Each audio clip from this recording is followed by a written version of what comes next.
여러분 안녕하십니까? C채널 뉴스입니다. 정부가 8일 세법 개정안을 발표하고 2015년부터 종교인들의 소득에 대해 세금을 매기겠다는 방침을 확정했습니다.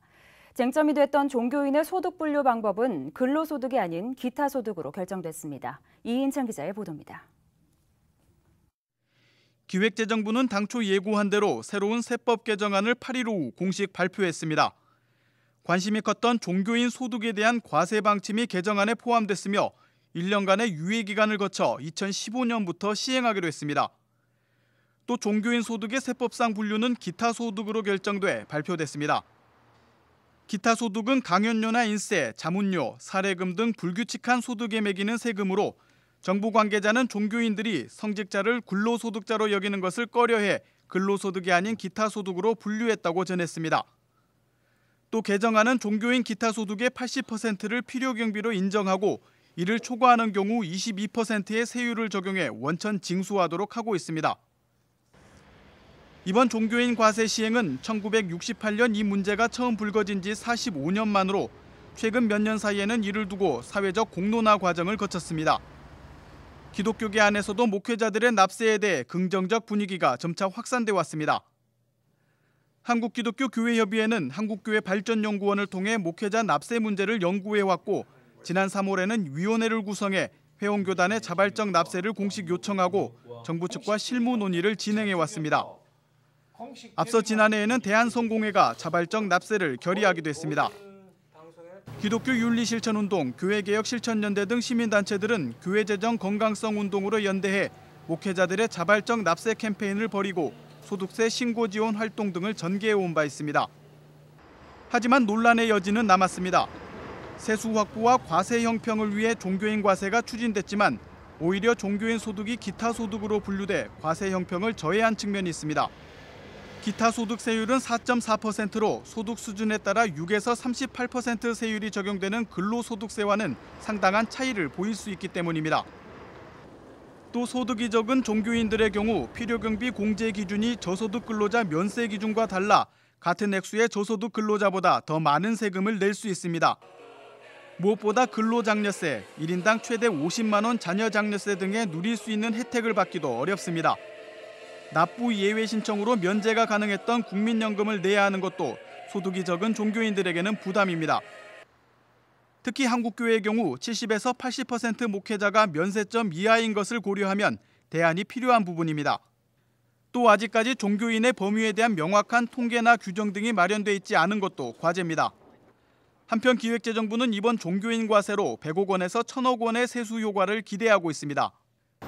정부는 이번 세법 개정안과 관련한 15개 법률을 8월이나 9월 중 입법 예고하고 국무회의를 거쳐 9월 정기국회에 상정할 예정입니다. 현오석 기획재정부 장관은 입법 예고 기간과 국회 법안 심의 과정에 국민들의 다양한 의견을 듣겠다고 밝히고 있는 만큼 이 기간 논란이 되는 부분에 대한 한국교회의 적극적인 의견 개진이 필요해 보입니다. C채널 뉴스 이인창입니다. 정부가 개성공단 입주기업들에 대한 경협보험금 지급을 결정한 직후 북한이 개성공단 정상화를 위한 실무회담을 제안했습니다. 7일 북한은 조국평화통일위원회 대변인 특별담화를 통해 오는 14일 개성공단에서 회담을 개최하자고 제안했습니다. 특별담화는 개성공단 잠정 중단 조치의 해제와 입주기업의 출입 전면 허용, 북측 근로자의 정상 출근 보장, 남측 인원의 신변 안전 담보와 재산 보호 입장을 밝히고 있습니다. 통일부는 긴급 브리핑을 갖고 우리 정부의 회담 제의에 북한이 전향적으로 나온 것으로 평가한다며 14일 개성공단에서 회담을 갖겠다고 수용 의사를 밝혔습니다. 이번 실무회담은 정부의 경협보험금 지급 결정 직후 성사됨에 따라 우선 개성공단 회생 가능성의 불씨는 남긴 것으로 평가되고 있습니다. 한편 개성공단 폐쇄 우려에 대해 한국기독교교회협의회, 한국교회연합, 평화와 통일을 위한 기독인 연대 등의 기독교계 단체들은 지속적으로 공단 정상화를 촉구해왔습니다. 9개월째 북한에 억류 중인 한국계 미국인 케네스 배 씨의 석방을 기원하는 기도회가 미국에서 열릴 예정입니다. 배 씨의 누이인 테리 정 씨는 오는 10일 미국 시애틀에 위치한 퀘스트 교회에서 배 씨의 무사 귀환을 기원하는 기도회를 열 계획입니다. 퀘스트 교회 관계자는 기도회에 배 씨의 가족과 친구, 석방 지지자들이 참석하게 될 것이라고 밝히고 있습니다. 이러한 가운데 배 씨의 가족들은 최근 배 씨의 조속한 사면과 석방을 위한 미국 정부의 적극적인 노력을 촉구하고 있습니다. 한편 케네스 배 씨는 지난 5월 북한에서 반공화국 적대 범죄 혐의로 노동교화형을 선고받고 현재 수용소에서 수감 생활을 하고 있습니다. 원전 피해를 입은 일본 후쿠시마의 어린이와 평택 쌍용자동차 해고 노동자의 자녀들을 위한 치유 캠프가 열렸습니다. 큰 어려움을 겪어야 했던 한국과 일본의 아이들은 서로를 격려하고 또 힘을 얻는 시간을 보냈습니다. 곽영신 기자의 보도입니다. 일본 후쿠시마현에서 온 학생들이 한국 친구들과 함께 사물놀이를 연주합니다. 이제껏 접하지 못한 가락이지만 흥겹게 악기를 연주하고 있자니 한국의 정취를 흠뻑 느낄 수 있습니다. 한일 어린이들은 언어의 장벽을 넘어 음악으로 한데 어우러집니다. 기독교계 대안학교인 아힘나 평화학교가 한국과 일본에서 큰 어려움을 겪어야 했던 어린이들을 위해 개최한 치유와 평화 캠프. 캠프는 일본 후쿠시마 원전 사고 피해 지역 학생들과 평택 쌍용차 해고 노동자 자녀들을 초청해 함께 아픔을 치유하고 우정을 쌓아가는 자리로 마련됐습니다. 후쿠시마에서 온 학생과 가족들은 원전 사고 이후 방사능 걱정으로 마음껏 외출하는 것조차 어려웠지만 이처럼 한국에서 뜻깊은 자리를 마련해줘 즐거운 시간을 보낼 수 있었다며 감사를 전합니다. 地震あって嫌な経験したんですけど、韓国に来て、このような楽しい経験できてよかったと思っています。子どもたちも生き生きと他の方たちと他の子どもたちと仲良くなれたところもありますし、そういう意味では今までちょっと違った感覚でまた素晴らしい企画だったなと感じてます。 쌍용차 해고 노동자의 자녀들도 치유 프로그램에 참여해 함께 힘을 모아 만든 풍선 기둥에 가족을 위한 소원을 담았습니다. 아버지가 다시 일터에 나가 열심히 일할 수 있도록 쌍용차 문제가 속히 해결됐으면 하는 바람을 전합니다. 3박 4일 동안의 치유 캠프는 한일 어린이들이 심신을 회복할 수 있도록 문화와 예술, 놀이 등 다채로운 프로그램으로 진행됐습니다. 한지공예, 팔찌 만들기, 천연 비누 공방 등 다양한 체험 공간을 마련하고 함께 어우러지는 공연과 축제의 시간도 가졌습니다. 아힘나 평화학교 김종수 교장은 어른들의 잘못으로 어쩔 수 없이 고통을 겪게 된 한일 아이들이 서로를 격려하고 좋은 친구가 되기 바라는 마음에서 캠프를 개최했다고 전했습니다. 서로 함께 격려하고 서로 친구가 되어서 재미있게 놀다 보면 슬픔도 있고 또 서로 좋은 친구가 되어서 나중에 서로의 추억을 같이 나눌 수 있는 좋은 기회가 될 수 있을 것 같아서 이 캠프를 기획을 했습니다. 아힘나 평화학교는 지난 2003년부터 매해 탈북민, 다문화, 제1동포 자녀 등 소외된 계층의 어린이들을 격려하는 캠프를 열어왔습니다. 미래를 이끌어갈 아이들이 서로 소통하는 법을 배우고 스스로 어려움을 극복할 수 있는 지혜와 용기를 갖도록 하는 게 캠프의 목표가 되었습니다. 역사에서 주변부로 내몰리는 것이 아니라 좀 더 중심에 들어와서 자기 아픔을 슬기롭게 해결해 나갈 수 있는 그런 것이 이 캠프를 통해서 배워졌으면 좋겠다.